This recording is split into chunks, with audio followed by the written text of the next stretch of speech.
Hello friends, इस video में जानेंगे कि आप MS एक्सेल में सोर्स डेटा के बेसिस पे पिवट टेबल्स को इंसर्ट करके उसमें स्लाइसर्स का यूज कैसे कर सकते हैं। तो चलिए देखते हैं। बहुत ही सिंपल स्टेप्स हैं। जैसे कि ये हमारे पास एक सोर्स डेटा है, काफी लंबा डेटा है ये, और इसे अगर एनालाइज करना है, इसे समराइज करना है, तो उसके लिए पिवट टेबल को इंसर्ट करना जरूरी होता है, जिसमें आप डिफरेंट वेरिएबल्स के रिलेशन को एनालाइज कर सकते हैं, जो कि एक लंबे डेटा में, रॉ डेटा में एनालाइज करना ऑलमोस्ट इम्पॉसिबल हो जाता है। इसलिए पिवट टेबल का यूज किया जाता है डेटा एनालिसिस के लिए या डेटा फिल्टरिंग के लिए। तो चलिए देखते हैं कैसे करना है।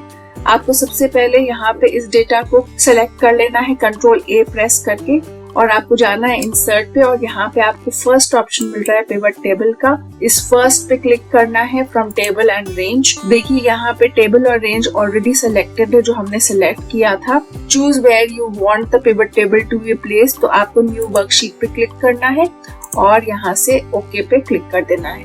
उसके बाद ये पिवट टेबल देखिए दूसरी शीट में इंसर्ट हो गया है। यहाँ पे आप इसे रीनेम भी कर सकते हैं टेबल करके। अब यहाँ पे देखिए ये पिवट टेबल यहाँ पे इंसर्ट हुआ है। यहाँ पे पिवट टेबल फील्ड्स है, जिसे आपको ड्रैग करके डिफरेंट सेक्शंस में आप डाल सकते हैं। यहाँ पे रोज का सेक्शन है, कॉलम, फिल्टर और वैल्यूज। वैल्यूज में जनरली आप किसी न्यूमेरिकल वैल्यू के कैटेगरी को ही डाल सकते हैं। तो जैसे कि अमाउंट जो है, अमाउंट की न्यूमेरिकल वैल्यू में आएगा, तो मैं इसे ड्रैग करके वैल्यूज में ले आऊंगी। अब मुझे यहाँ पे कंपेयर करना है वैल्यूज को किसी एक वेरिएबल के साथ, तो मैं यहाँ पे क्लाइंट के वेरिएबल को रोज में रखूंगी। तो देखिए रोज में क्लाइंट आ गया और सम ऑफ अमाउंट आ गया वैल्यूज में।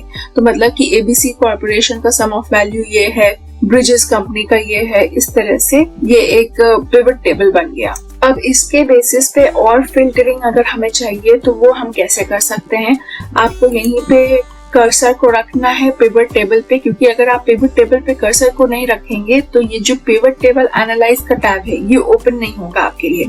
अगर मैं यहाँ से कहीं बाहर क्लिक करती हूँ तो देखिए यहाँ पे पिवट टेबल एनालाइज का टैब हट जाता है। तो यहाँ पे किसी सेल को आपको सिलेक्टेड रखना पड़ेगा ताकि ये पिवट टेबल एनालाइज का टैब ओपन हो जाए।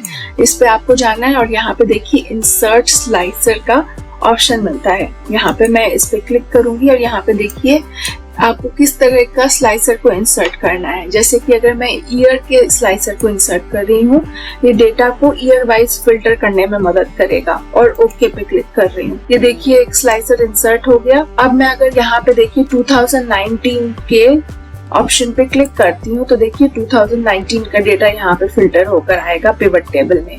2020 पे क्लिक करती हूँ तो ये ऐसे डेटा चेंज होगा। 22 पे इस तरह से डेटा चेंज हो रहा है। अब अगर आपको चाहिए कर पाए इस डेटा को, तो आप एक और बारी पिवट टेबल में से किसी भी सेल को सेलेक्ट कीजिए और यहाँ पे पिवट टेबल एनालाइज पे जाइए और इंसर्ट स्लाइसर एक और बारी कीजिए। अब यहाँ से मैं क्वार्टर के स्लाइसर को ऐड कर रही हूँ। क्वार्टर का स्लाइसर ऐड हुआ है।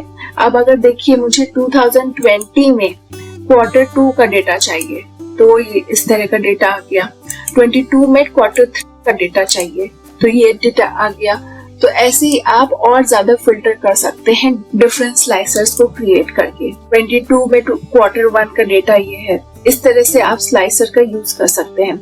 अब एक और चीज मैं दिखाती हूँ आपको। अगर आप पिवट टेबल एनालाइज पे जाएंगे और यहाँ से पिवट चार्ट को इंसर्ट करेंगे, कोई भी चार्ट आप इंसर्ट कर लीजिए, ओके किया। ये देखिए ये पिवट टेबल, इसके बेसिस पे ये चार्ट आ गया। अब यहाँ से स्लाइसर पे आप जहाँ जहाँ क्लिक करेंगे, जैसे 2021 में Q2 का डेटा चाहिए, तो देखिए ये चार्ट ऑटोमेटिकली चेंज हो जाएगा। 22 में आपको Q4 का डेटा चाहिए, तो ये देखिए ये चार्ट आ जाएगा। तो इतना इजी है डेटा को फिल्टर करना और फिर चार्ट के थ्रू विजुअलाइज करना। फिल्टरिंग आप कर सकते हैं स्लाइसर के थ्रू, और चार्ट से आप डेटा को विजुअलाइज कर सकते हैं। तो आप एनालाइज कर सकते हैं कि 2022 में Q4 में कौन सी कंपनी के सबसे ज्यादा रेवेन्यू था या प्रॉफिट था। तो यहाँ पे देखिए इस वाली कंपनी का ये सबसे ज्यादा रेवेन्यू दिख रहा है। अगर आपको 2020 में Q1 का डेटा चाहिए तो आपको पता चल जाएगा कि यहाँ पे सबसे ज्यादा रेवेन्यू कौन सी कंपनी का है। तो इस वाले कंपनी का सबसे ज्यादा रेवेन्यू है चिराग कॉर्पोरेशन। 2022 में अगर आपको Q2 चाहिए यहाँ से आप देख सकते हैं टाइटन इंडस्ट्रीज का सबसे ज्यादा रेवेन्यू है। तो इतना आसान हो जाता है डेटा एनालाइज करना, डेटा के बारे में सही इंफॉर्मेशन पाना, जो कि सोर्स डेटा से तो आप कभी नहीं बता पाएंगे। अब यहाँ से ही अगर मैं कहूँ कि 2020 में Q2 में किसका सबसे ज्यादा रेवेन्यू एक बारी में बताओ, तो वो तो आप इस सोर्स डेटा में आप ढूंढते ही रह जाएंगे कि किसका सबसे ज्यादा रेवेन्यू है, जो कि आपको पिवट टेबल, जैसे कि अगर 2020 में अगर आपको Q2 का डेटा चाहिए तो ये पता चल गया, ब्रिजेस कंपनी का सबसे ज्यादा रेवेन्यू एक क्लिक में पता चल गया। तो स्लाइसर के द्वारा फिल्टरिंग और चार्ट के द्वारा जो विजुअलाइजेशन आपको मिलती है, इससे आप डेटा को बहुत ही आसानी से एनालाइज कर सकते हैं, बहुत ही आसानी से कोई भी तरह का रिजल्ट पा सकते हैं। तो अगर आपको ये वीडियो अच्छा लगा तो वीडियो को लाइक कीजिए और चैनल को सब्सक्राइब कीजिए। आपका वीडियो देखने के लिए बहुत बहुत धन्यवाद।